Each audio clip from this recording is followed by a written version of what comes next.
خالق تک پہنچنے کے جتنے بھی راستے ہیں ہمیں قرآن کریم نے بتائے، ان میں سجدے کے علاوہ سب راستے مخلوق سے ہو کر گزرتے ہیں۔ اولاد کے لیے ماں باپ کو بنا دیا کہ اگر وہ ماں باپ کی اطاعت کرے، خدمت کرے تو وہ اللہ کا قرب پا سکتا ہے۔ بے شمار واقعات ہیں ایسے۔ حضرت بایزید بستامی فرماتے ہیں کہ میں نے ماں کی خدمت کی تو میرا قلب منور ہو گیا، روشن ہو گیا۔ ماں نے پانی مانگا، میں نے پانی لا کے دیا، سردیوں کی رات تھی، ماں نے ہاتھ اٹھا دیے، میرا قلب روشن ہو گیا۔ اب ماں باپ کی خدمت اللہ کا قرب پانے کا ایک ذریعہ ہے۔ والدین اگر اولاد کی صحیح خدمت کریں، اللہ کی رضا کے لیے کریں تو وہ ان کے لیے نجات کا باعث ہے۔ یہاں تک کہ اگر ہم جانوروں سے بھی حسن سلوک کریں اور مقصود اللہ کی رضا ہو۔ میرے حضور نے حدیث بتائی کہ بنی اسرائیل میں ایک فاحشہ عورت تھی۔ ایک مرتبہ وہ پانی پینے گئی کنویں پر تو اس نے دیکھا کہ ایک کتا بھی پیاسا ہے، اس کے پاس اور تو کچھ نہیں تھا، اس نے پانی نکالا، بھر کر اس کو پلا دیا۔ اللہ تبارک و تعالی نے اس عمل کے سبب اس کی بخشش کر دی، یعنی اس وجہ سے اس نے قرب پا لیا۔ بے شمار راستے اللہ تک پہنچنے کے، بے شمار راستے۔ اب دیکھیے، لوگوں کو معاف کرنے والا، لوگوں کو معاف کرنے والا، لوگوں پر احسان کرنے والا اللہ کا محبوب ہے۔ یہ بھی ایک طریقہ ہے، لوگوں کو معاف کر دیں، دل اپنا صاف کر لیں۔ اسی طرح زمین پر اترا کر نہ چلنے والا انسان اللہ کو پسند ہے، اللہ اسے بھی اپنا دوست بنا لیتا ہے۔ ظالم ہونے پر مظلوم ہونے کو ترجیح دینا، یہ اللہ والوں کی نشانی ہے۔ ظالم ہونے پر ظلم قبول کر لیا لیکن ظلم کیا نہیں، اللہ کو یہ ادا پسند ہے۔ ایک بڑا راز ہے یہ، مخلوق کا راز، تقرب حق کے اسرار میں سے سب سے بڑا راز ہے، اور جس پر یہ راز آشکار ہو جائے اس کے دل سے قرب الہی کے چشمے پھوٹ پڑتے ہیں۔ مخلوق کی خدمت در حقیقت خالق ہی کی بندہ خدمت کر رہا ہے۔ ہم سمجھتے ہیں کہ ایک ہی طریقہ ہے، اسی طریقے سے ہی ہم منزل تک پہنچ سکتے ہیں، لیکن اللہ تک پہنچنے کے کتنے راستے، لامحدود ذات، لامحدود راستے، کوئی ایک راستہ نہیں جس پر یہ راز آشکار ہو جائے قرب الہی کے چشمے اس کے دل سے پھوٹ پڑتے ہیں، قلب سے جاتے ہیں۔ اب دیکھیے، ایک اور طریقہ بھی ہے اللہ تک پہنچنے کا، اللہ کا قرب حاصل کرنے کا ایک شارٹ کٹ راستہ بھی ہے، اور وہ یہ ہے کہ کسی صاحب نظر کی نظر میں آ جانا۔ بھئی اللہ کی تلاش انسان کو کسی انسان تک تو ہی لے جاتی ہے۔ کبھی آپ نے دیکھا کہ کوئی اللہ کا متلاشی ہو، چاہتا ہو کہ میں خالق کائنات کا قرب حاصل کر لوں، تقرب مل جائے، میں مقرب بن جاؤں؟ دن میں ہم 17 مرتبہ یہ دعا کرتے ہیں، اہدنا الصراط المستقیم صراط الذین انعمت علیہم، اے اللہ ہمیں سیدھا راستہ چلا، راستہ ان کر جن پر تو نے انعام کیا۔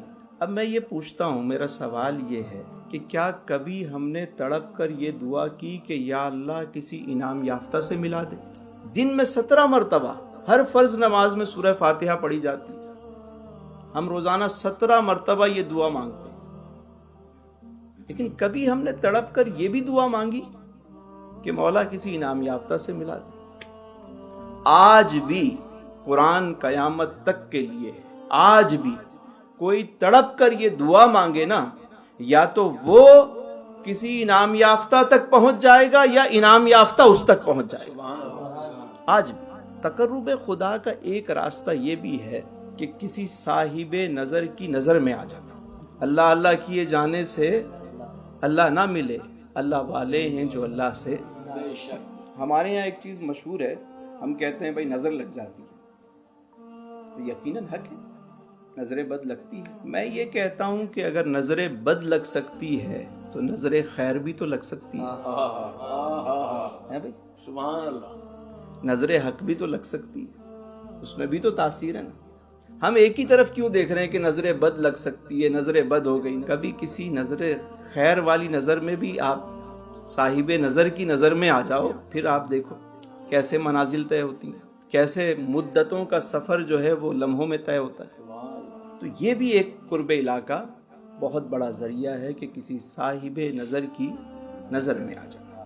حدیث قدسی ہے، اللہ رب العزت ارشاد فرماتا ہے، یتقرب عبدی بالنوافل، میرا بندہ میرا قرب نوافل کے ذریعے حاصل کرتے ہیں۔ میں کسی سے پوچھوں کہ نوافل کے ذریعے قرب کیسے حاصل ہوتا ہے تو جواب ملتا ہے جناب ہماری سوچ تو یہی ہے نا، ہم سمجھتے ہیں نفل کا مطلب 2 رکعت نماز ہی ہے، یقیناً وہ بھی نفل ہے، لیکن نفل کا جو فلسفہ ہے یہ بہت وسیع ہے۔ ہر کار خیر جو ہے وہ نفل میں آتا ہے۔ نوافل پڑھنا، سجدے کرنا تقرب الہ کا ذریعہ ہے، لیکن نوافل کی جو ڈیفینیشن ہے وہ بہت وسیع ہے۔ ہر کار خیر، آپ نے کسی کی مدد کی، بلکہ حدیث مبارکہ میں ہے، مسلم شریف کی روایت ہے، سیدنا ابو ہریرہ راوی ہیں، فرماتے ہیں رسول اللہ صلی اللہ علیہ وسلم نے فرمایا کل بروز قیامت اللہ تبارک و تعالیٰ فرمائے گا اے بندہ فلاں، ایک شخص سے مخاطب کہ میں بیمار تھا، تو میری عیادت کو نہیں آیا۔ وہ کہے گا بارےلا میں کیسے آپ کی عیادت کر سکتا ہوں، اے میرے مالک تو رب العالمین ہے۔ اللہ فرمائے گا اے میرے بندے، میرا فلاں بندہ بیمار تھا، میرا فلاں بندہ بیمار تھا اور تجھے خبر تھی، تو اگر وہاں پہنچ جاتا تو مجھے وہیں پاتا۔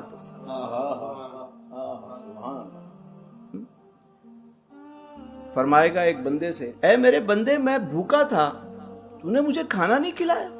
بندہ کہے گا میرے مالک میں کیسے کھانا کھلا سکتا ہوں جبکہ آپ تو رب العالمین ہیں۔